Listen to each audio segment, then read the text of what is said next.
Hello everyone, welcome to another episode of the Daily Gwei Refuel, where we recap the latest news in the Ethereum ecosystem. I'm your host, Anthony Sassano, and today's the 27th of March, 2024.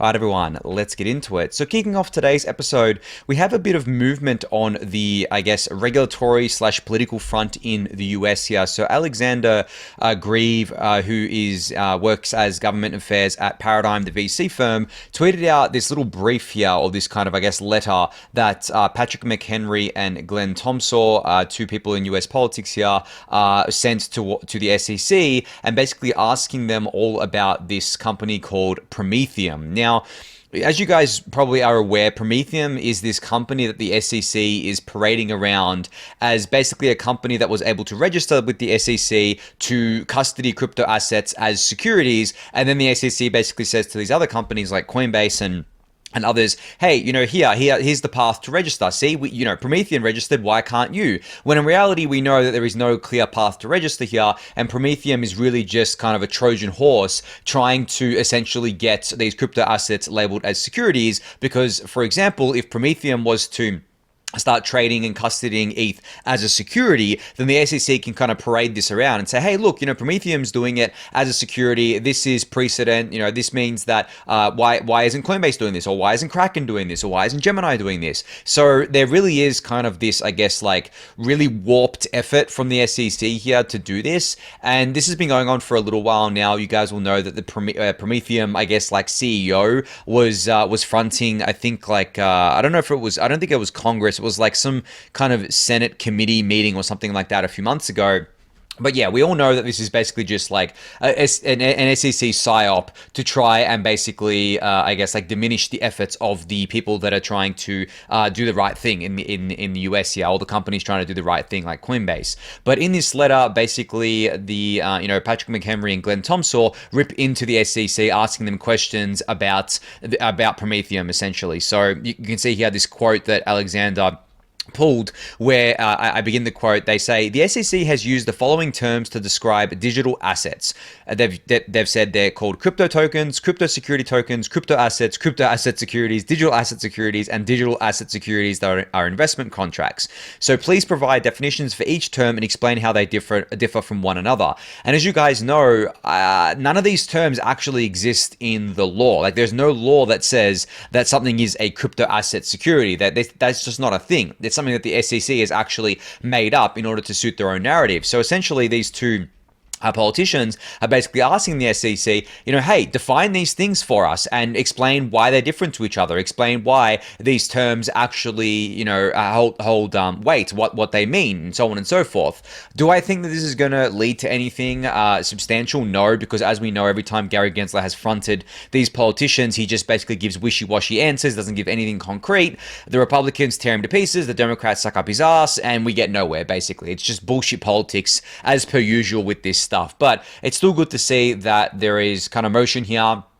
Keeps this stuff in the headlines. As I said before, there are headlines to consider here. There is obviously the media spin to consider here. And as the Democrats are as the US is in an election year right now, and the Democrats obviously want to win that election, it's probably not a good thing for them. It's probably a net negative for them for there to be headlines like this, considering that the Gary Gensler is the chief of the SEC and he is a Democrat there. But anyway, you can read this full letter for yourself. I'll link it in the YouTube description below for you to do so. All right, Christine Kim had a podcast that she did recently on her Infinite Jungle podcast with Jason Vranek, who is the co-founder and CTO at Puffer Labs. But you can go give this a listen for yourself. I'll link it in the YouTube description below. But what I wanted to focus on was one thing in particular that I've been talking about for a while, which is the fact that a lot of these staking protocols are vampire attacking Lido. And there are actually some hard numbers to this now. So you can see here, Christine basically said, according to Puffer Labs' CTO, Puffer is on track to redeem about 3 to 4% of STETH supply for ETH at mainnet launch and thereby reduce Lido dominance by about 1%.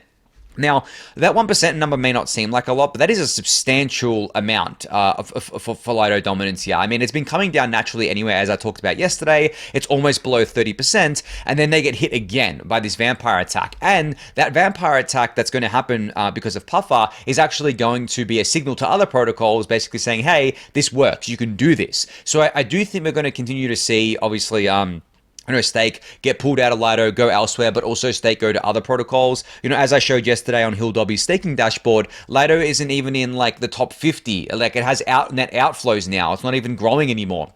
On a real basis, it doesn't seem to be growing anymore, at least over the last like week or two. So there's just so much competition now, and it was always insane to me that Lido was so big because, as I said, I've said this for years. I think at this point they were only big because of the fact that there wasn't much competition around. They were a first mover, which obviously counts for a lot. They've still got a great product, but there wasn't all these other protocols. There was no ETHify and Puffer and Swell and Renzo and a few of these other ones out there, and then the independents as well, such as, if you go to the ETH2 staking dashboard, you can see these ones, and then the L2s like Mantle, for example, running their own infrastructure, staking the ETH that's in their bridge. So there was none of that until recently. Probably the last 6 months, the bulk of that has gone live, and now we're seeing what a Lido, what a staking ecosystem looks like when Lido has competition, and it looks so healthy, guys. It looks so much better than it did even just a year ago, and it's great to see these vampire attacks materializing here. And there's two types of vampire attacks, right? There's direct and indirect. The indirect vampire attack, I would say, is the one where essentially all these other protocols are basically taking ETH that would have gone to Lido and getting it into their own staking protocols. And then there are the direct vampire attacks, like what Puffer is doing here, where they've essentially taken in ST ETH as deposits. There's over, I think, $1.5 billion or something worth of ST ETH, almost 1.5 billion, I believe. And they're going to, it's still in ST ETH, but they're going to be pulling that directly out of Lido and then restaking it with their own infrastructure once they launch live on mainnet, and that will be considered, pure Puff ETH. Right now, Puff ETH just represents ST ETH. It's basically a LRT on top of ST ETH here, because the ST ETH is inside Eigenlayer.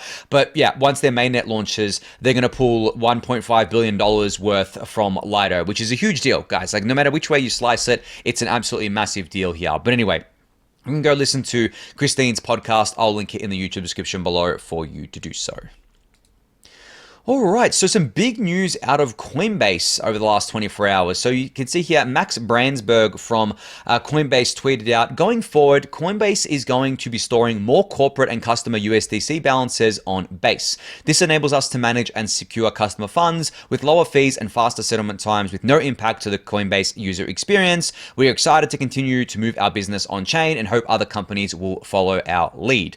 This is just absolutely magical to see, because if you recall, a couple of months ago, I was saying that I believe Coinbase needs to go all in on Base as a payments layer using USDC. It makes absolute sense for them to do this from a bunch of different angles here. And this, to me, signals that that's what they're doing here. By bringing all this USDC onto Base, there's going to be more and more USDC liquidity there, and USDC, I guess, like general kind of like size for more and more people to play with. So you can get the whales on there, and then that just, liquidity begets liquidity. We have whales on there. We have more liquidity for everyone. We have more and more people coming online because Base is just getting absolutely hit with traffic lately. It's growing so very, very fast right now. And this helps Coinbase continue to bring themselves and their users on chain. Because if the USDC is all on Base, then essentially it's always going to be a kind of like free withdrawal for their Coinbase users. If you're on Coinbase and you say, okay, well, I want to withdraw USDC to Base, I believe that's already free, but this is being done where essentially it can be done for whales, and it can be done in a more cost-effective way,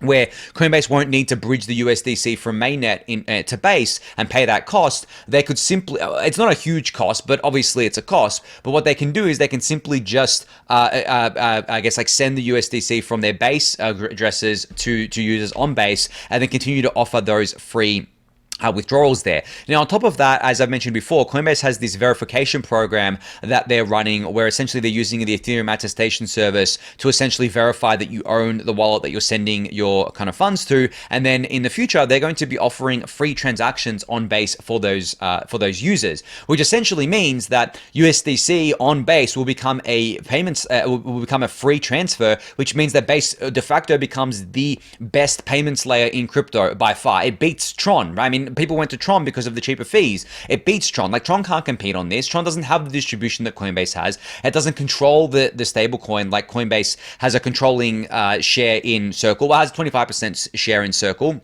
Right, obviously a big influential share there, whereas with Tether, it's completely separate to Tron. So Tron is always touted out as this payments layer, and it has been a good payments layer, but Base is going to be even bigger, I believe, with the USDC integrations here. So just something really big here, some big news, something to keep an eye on, and definitely signals that Coinbase is deadly serious about getting everything onto Base, getting everything on chain.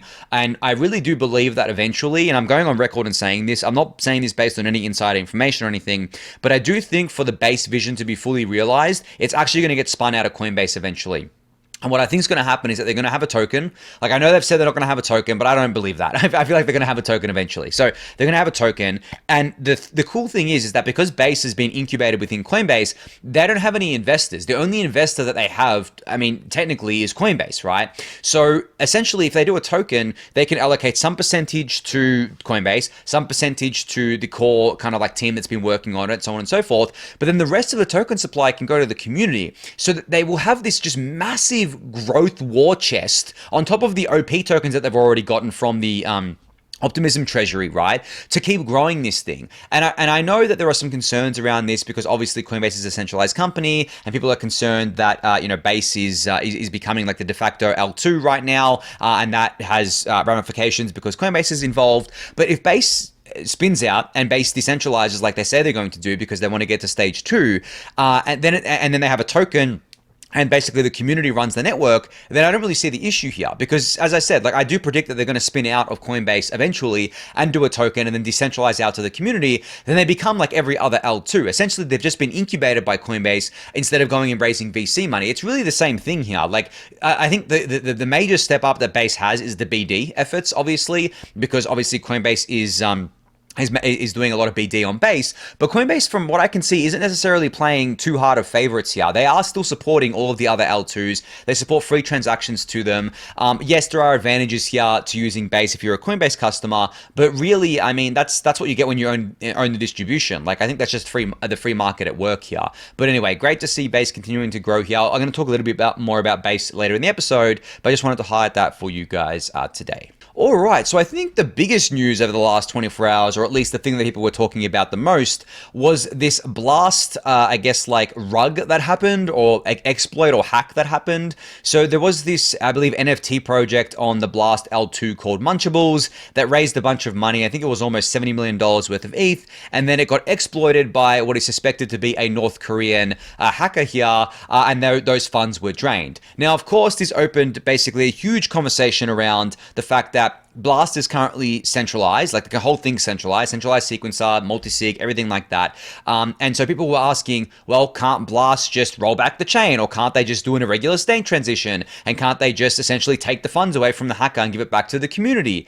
And they can. I mean, as I said, they're centralized. And if there's no point being centralized if you're not going to actually use that. Like, you can't just be like, okay, well, we're centralized because we're in the early stages, and then not use your centralization powers because you want to, I don't know, uphold the values of decentralization. Well, the thing is that you can't do that if you're centralized. It's just decentralization theater by doing that. Now, thankfully, I guess, like, they didn't need to do any of that messy stuff. The funds were actually returned. You can see here that the Munchables exploiter transferred all of the ETH to the to, I guess, like some white hat address or something like that into a multi-sig. I don't know who owns the multi-sig, but obviously, it's not the hacker anymore, but this was also a subject of speculation, because you can see here that Nia tweeted a reply here saying that they believe that, or there's a thesis that Pac-Man, the founder of Blast, froze the address. And this is actually something that they can do, and this is probably the cleanest way to stop the hacker. Now, what they would have done here,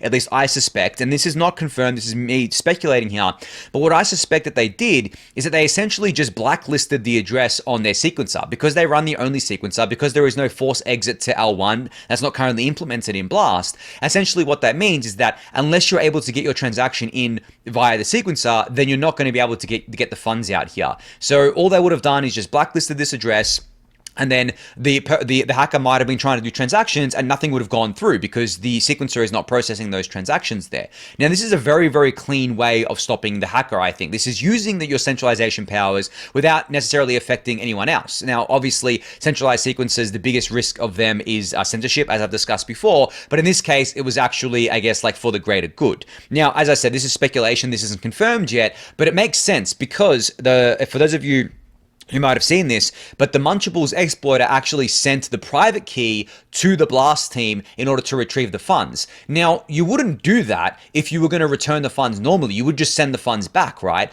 So that's why that lends even, I guess, like more credence to this thesis that the hacker couldn't get any transactions processed. So they're like, well, screw this. You know, they're not going to uncensor me just so I can send the transaction. Like, for example, if the hacker asked, hey guys, I know you're censoring me. Can you uncensor me so I can send you the funds back? That's not going to work because then they could just send the funds somewhere else, right? So from that perspective, the only option the hacker had was to send them the private key, and then they would use that private key to, to submit the transaction, and then only process the transaction that they submitted and nothing else, because you can do it on a granular transaction level with the sequencer. You don't have to do it just on the address level. So even if the hacker tried to play smart, they wouldn't have been able to get the transaction processed here. So I think this was the cleanest way for them to actually do this, and I'm glad that it resulted in the return of funds here. But it opens up a huge area of discussion now around the centralization of L2s. And I posted a tweet today where I said, Blast is showing us why decentralization is critical and why it's in every rollup / layer 2's best interest to achieve stage 2 ASAP. And I linked the stages here of the different roll-up stages. As you guys know, Vitalik posted this a while ago. You can check the tweet out for the criteria here. But in this case, and in all cases where things are centralized, guys, it's a liability. It really is a huge liability for these teams. And that's why whenever someone says that they don't think these L2s are going to decentralize, I'm like, what do you mean they're not going to decentralize? Like, it's in their best interest to decentralize from multiple different angles. Like, it is a huge liability for them to have this control. Because, for example, let's say that let's say that that Blast, or I guess, yeah, Blast didn't do anything here and let the hacker keep the funds, and it was proven that they were from North Korea. Do you really think the Department of Justice or any other U.S. like the OFAC or any other kind of like U.S.-based entity wouldn't immediately communicate with I guess like the Blast team and basically say, hey, why are you letting this known North Korea hacker take all this money to fund their nuclear weapons program, right? Like, of course that was going to happen. And given that Blast is centralized, they would have no recourse here. They wouldn't be able to say, oh, well, we can't do anything because, it's on chain, it's immutable. And then if they're kind of like learned enough, like OFAC, whoever it is, the DOJ, they could just say, well, no, I mean, it's completely centralized. You can actually censor them, or you can roll back the chain, or you can do an irregular state transition. They're probably not going to be as versed on that, but they're not, dumb enough not to know that these things aren't centralized, because and everyone on Twitter saying it's centralized, all they have to do is go on Twitter and see this play out. So in this case, and in a lot of cases, centralization is a massive liability. So all of these layer 2s and rollups have every, I guess, like intention of decentralizing. And I fully believe within the next 2 years, most of the major ones are going to be at stage 2. Let's give it to the end of 2025, but I do believe that they're going to be at stage 2, and I do believe that the only way that they will be able to make changes to the network is through, I guess, like their governance process, right? Their DAO process, where they have potentially a council and things like that, but there's going to be a time lock on that and everything like that. And anyone can run sequences, anyone can run nodes, because as I said, centralization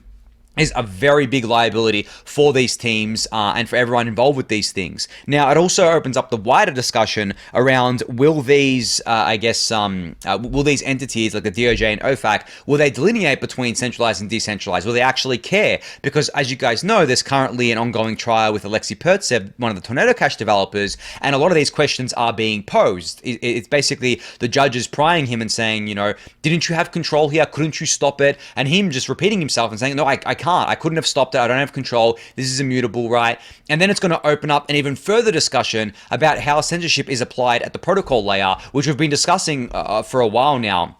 But it just becomes an even, I guess, like more involved discussion where essentially these entities start cluing in more and more, and they think, okay, well, if they can't censor it, if the developers can't censor it, then where can it be censored, or where can it be stopped? I don't think they really think of it as terms of censorship. They think of it in terms of like stopping criminal activity or stopping terrorism financing, whatever they want to call it. So then they'll go down the stack and they'll say, okay, well, there's these validators that process transactions on the network. Why can't they stop it? And in reality, they can. And this is why we're doing a lot of research on censorship resistance, because we need to be able to essentially enforce censorship resistance on the network. Otherwise, we lose really the main value prop of Ethereum.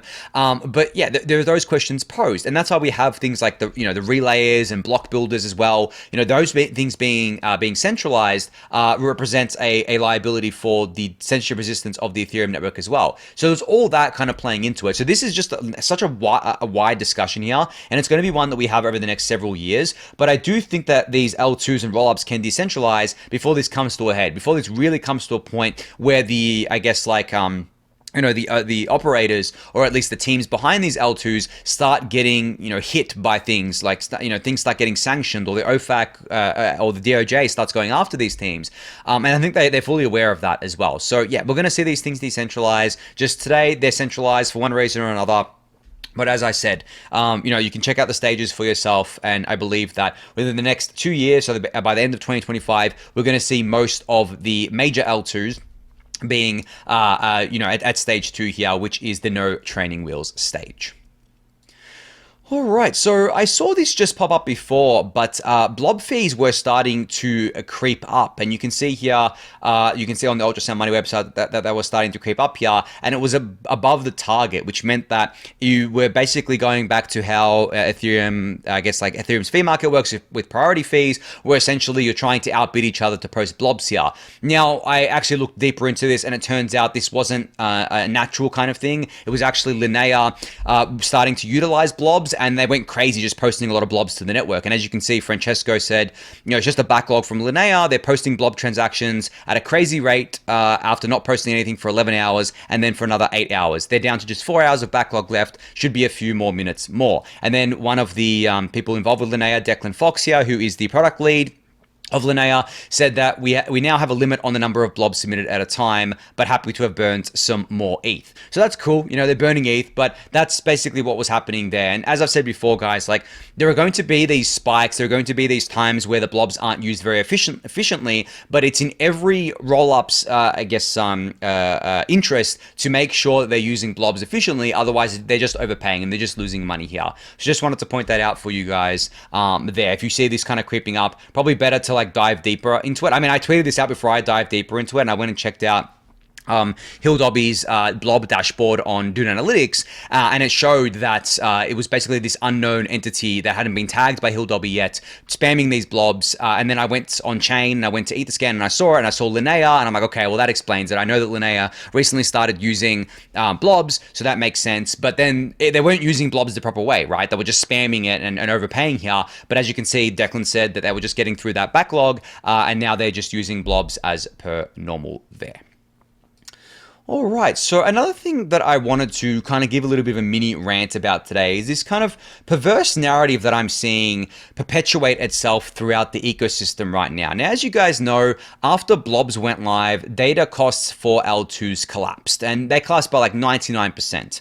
And that means that they're paying very little to Ethereum L1, at least right now, to store their data, because blobs are not at capacity, which means that there is no need to bid up the cost of blobs, and it means that it's essentially the execution side gets clogged before the blobs do, and the execution side fees go up. So for example, Westy Capital here tweeted out that Base reached a new all-time high of $1.73 million in transaction fees yesterday, while paying only $4,000 to Ethereum. So essentially, all of those costs were on the execution side. So the execution priority fees kicked in, but then the data cost didn't spike because there was no spike of the blob cost here. So this is working as intended, guys. Like, this is exactly why we did blobs, to lower that cost for users here and to basically shift the bottleneck to the execution side of things, which Base is addressing, and I'll talk about that shortly. But what I wanted to address here is people looking at this and basically thinking, oh, well, this is this is not healthy for Ethereum. Like, Ethereum's value capture is now not great. Ethereum's value capture is now very bearish. It means that ETH isn't going to accrue value here, which is insane to me for a number of different reasons. And I think that the biggest reason that this is so insane to me is the fact that ETH doesn't accrue most of its value from fee revenue anyway. And I've talked about this at length before, but I'm going to bring up a tweet here that I forgot to have queued up. But this is my tweet that I put out basically, when was this? August 7th, 2023, where I basically gave a list of, I guess, value accrual mechanisms for ETH as an asset. And I said that number 1 is ETH's use as store of value and money. Number 2 is staking asset. Number 3, collateral asset. Number 4, its use as a fee token. And number 5, everything else. So I put its use as a fee token as number 4 because even though I'm really bullish on deflationary ETH, I'm really bullish on the burn. I'm really bullish on ETH's fee, ETH's kind of like use for fees, and fees being millions of dollars a day, tens of millions of dollars a day. It doesn't mean that I think that that is the primary driver of value for ETH. I still think, and I strongly believe this, honestly, like with pretty much like this is the thing that I believe probably the strongest when it comes to ETH as an asset. I believe that the vast majority of its value comes from its use as a store of value and a money. Okay, how do we increase ETH's use as a store of value and a money? How do we increase that value capture there? Well, we increase the use of ETH. We increase the network effect of ETH. Okay, how do we do that? We scale Ethereum. Oh, look, we're now going into the territory of where this doesn't make any sense when people are fighting ETH and basically saying that, Ethereum is not capturing much values from the layer 2s right now. That means ETH as an asset is not going to be worth much. It's going to bleed value, so on and so forth. But that is not true at all. We have just massively increased the network effect of ETH by massively increasing the scale of L2s. And that's going to keep happening. These L2s are going to keep scaling themselves. These fees on the L2 side aren't going to be like this. Base is about to scale, which I'm going to talk about in a sec. I know I've alluded to it a bunch of times, but I've got a lot of comments there. But the execution side is going to scale as well, which means these fees are going to come down too. But the whole point of scaling is that we assume that there is so much more demand left to come, and that we're basically at, like, I don't know, the late 90s of the internet era, where essentially, we have a few things here and there are nerds playing with it, but we're hitting scaling limits. We can't have YouTube right now because the internet in the late 90s couldn't support something like YouTube. There weren't enough connected households to broadband, right? We were still on dial-up, and even before then on 64K modems. So we're basically there when it comes to on-chain products, but we're massively scaling. And over the next 5 years, especially, we're going to scale this out to just incredible heights here. Now, if we scale that out to incredible heights and we scale up like 1,000x from where we are today, what do you think that's going to do to ETH as an asset, as a network effect? That's going to increase that by 1,000x. We're going to get ETH into the hands of more people. They're going to use it as a money. They're going to use it as a store of value. And yes, people are still going to be paying fees in ETH, which go down and settle to the L1, and people are still going to be using the L1 to pay fees in ETH anyway. So I don't understand where this bearish narrative has come from that basically says if ETH isn't capturing this value. Of course it is. As long as people are using ETH as money and using it as a store of value on these L2s, and using it as a collateral asset on these L2s, and using it as a staking asset and a restaking asset, like, of course ETH is going to accrue all of this value. It's just mind-blowing to me that people don't understand this. If you actually look at the market caps of the two largest assets, BTC and ETH, and then you compare their fee revenue to their market cap, and that's all you value them on, they are way overvalued based on that. Like, their PE ratio is enormous, especially Bitcoin's, because Bitcoin doesn't have that much fee revenue, and it doesn't even capture that fee revenue because it doesn't even have a fee burn. So when you think of it like that, the reason why BTC is worth so much is because it's used as a store of value / money. It is worth that because its network effect has been increased. It has a huge network effect. I mean, it just got the ETFs, which again increased its network effect. So really, when you're looking at valuing these assets, you need to look at them in terms of network effect, in terms of how many people are holding them, how many people are aware of them, how many people are using them as, store of values and money, but also as investment vehicles, as speculative investment vehicles. There is that kind of premium there.